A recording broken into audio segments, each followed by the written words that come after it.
By October 1977, the strange occurrences on the island of Colares have caused the Brazilian Air Force to investigate. Residents claim that UFOs have attacked them with powerful beams of light. Some people develop strange burn marks on their skin after the encounters.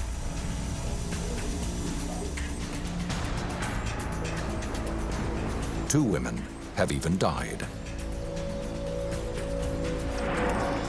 The Air Force's project Operation Saucer, under the leadership of Captain Hollanda, is gathering information on the mysterious sightings. The military did not take weapons to Colares. Their weapons were cameras. Lots of cameras. Over a 4-month period, Hollanda and his team take photos and make sketches. These are their actual drawings.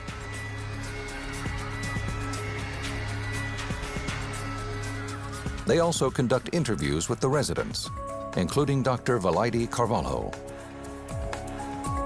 She has treated dozens of patients who claim they have been attacked. Initially, the doctor is skeptical about their stories, but soon she experiences a UFO sighting herself. It is around 6 o'clock.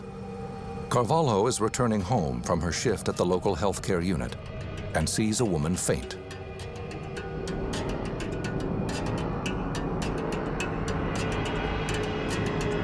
I looked up, and that which I had denied, that I didn't believe in, that I thought was the product of delirium, craziness, made-up stories, people wanting attention, I saw the object at the height of approximately a 10-story building.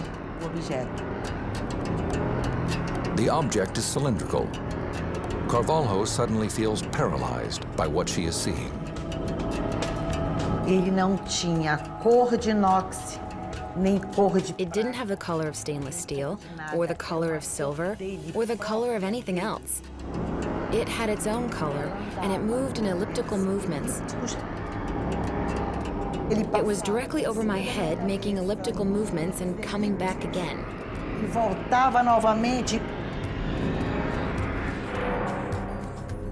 According to statements from witnesses, at this exact time, the Air Force picks up a signal on the radar his men have set up on a nearby beach.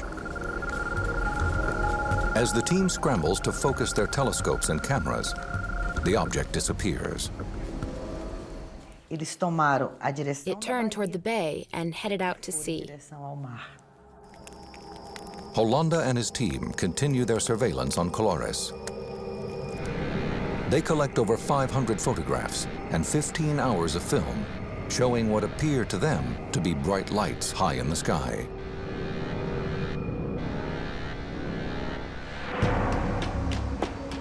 The reports from the investigation are sent back to Comar headquarters in the nation's capital of Brasilia. The Air Force really delved into the investigation. They had to give some kind of an answer to the people that were having these encounters. And I'm certain that it came as a surprise that the military men from the Air Force themselves began having their own encounters, their own experiences.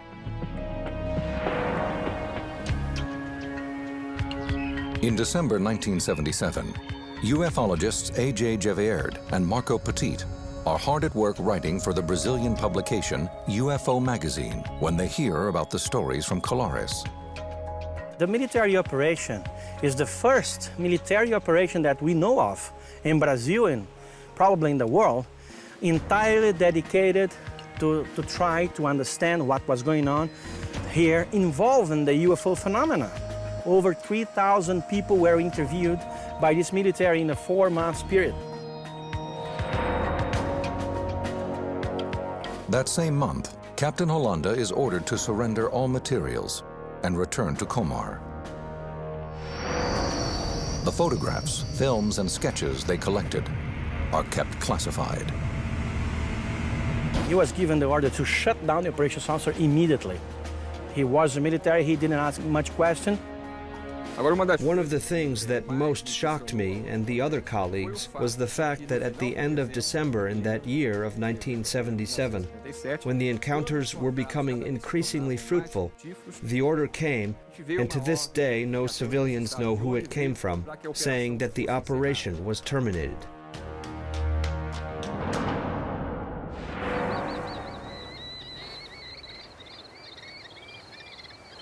Over the next few months, reports of strange sightings and bizarre attacks subside. In time, the stories about mysterious lights in the sky drift into local legend. For the next 30 years, Operation Saucer is kept under wraps, but Captain Hollanda does not remain silent forever.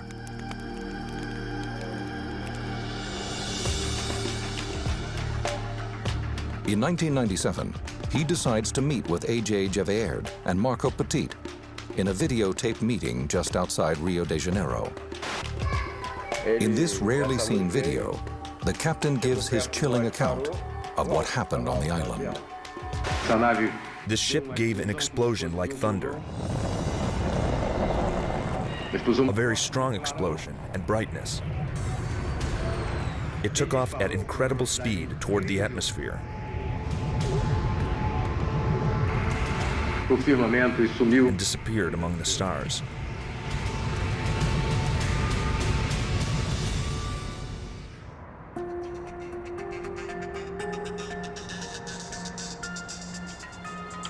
In 1977, the Brazilian Air Force's UFO investigation, called Operation Saucer, generates a massive report which sits in classified government archives for over 20 years. The files contain roughly 500 photographs and 3,000 interviews with witnesses who claim that they were attacked by bright lights in the sky over the Amazonian island of Colares. It is not until 1997 that the veil of secrecy begins to lift. June 1997. UFologist and editor of the Brazilian publication UFO magazine, A.J. Gevaerd, is at work when he receives a phone call. On the other end of the line is Captain Hollanda. Hollanda was in charge of the Air Force team sent to Colares back in 1977. And he called me and said, I always admire what you've done. I think you've done the right things. And in the past, we weren't able to talk because, you know, I was in the military, but right now, I'm retired. And if you want to talk to me, please come to my place. Soon, Gevaerd and his co-editor Marco Petit head to see Hollanda. For 2 days, the three men gather at the captain's house in Cabo Frio, just outside Rio de Janeiro. They videotaped the entire meeting.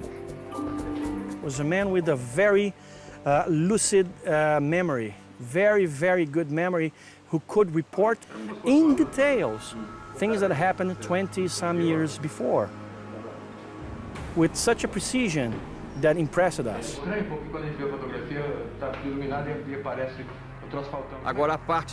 The most important part, without a doubt, is his description of the encounters he had with these ships. He came face to face with ships that sometimes were 100 meters in diameter, of varied shapes, and that really placed him in a situation that few people, in global terms, had the opportunity to witness. We could hear a sound like an air conditioner. That kind of dull sound.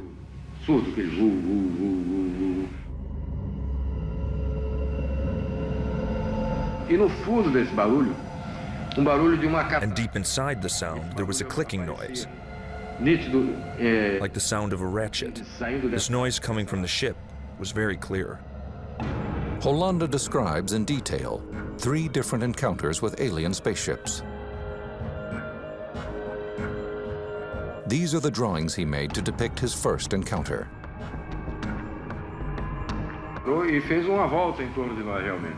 He told the researchers that his second encounter occurred one evening while he and his team were standing on the beach. The light came close to us and stopped high. It was high, quite high up there. But it stopped and actually made a circle around us. It made a circle and then took off toward the east. The captain then describes his last and most shocking encounter. He tells the ufologists that he was visited by a humanoid from one of the ships while he was in bed. I was lying on my side. Suddenly, a very powerful flash lit up the room. I was startled. I heard a strange thing, and immediately afterward, there was a being behind me, hugging me. It was a rather strange situation. The captain then goes on to describe the alien.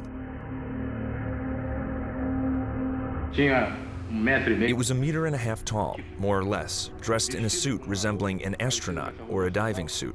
It was kind of soft. It wasn't very tight. I didn't see the face. It had a mask that was lead gray, and I couldn't tell the details of the face. I didn't see any eyes. I didn't see any shape. Hollanda also tells the researchers that the alien spoke to him. I was very frightened.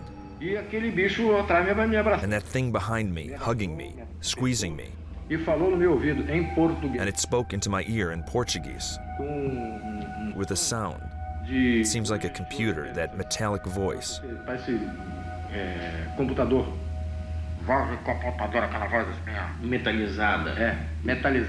It spoke into my ear. Take it easy. We're not going to do you any harm. Hollanda says that the alien then disappeared. He could tell us with such a precision what happened. And you can see that there was a great variety of objects operating in this area. Some objects, strangely, they would come from the jungle. They would come from between the trees. Some other would come from the sky. And a few others would come from the water. That's very amazing. The captain makes another startling claim. He shows the ufologists his arm. There appears to be an object implanted under the skin. He says that the alien put it there during his last encounter. Flexible, plastic. Here, you press and it shows up there. This point here. Did you ever get it x-rayed? Yes, but it didn't show anything.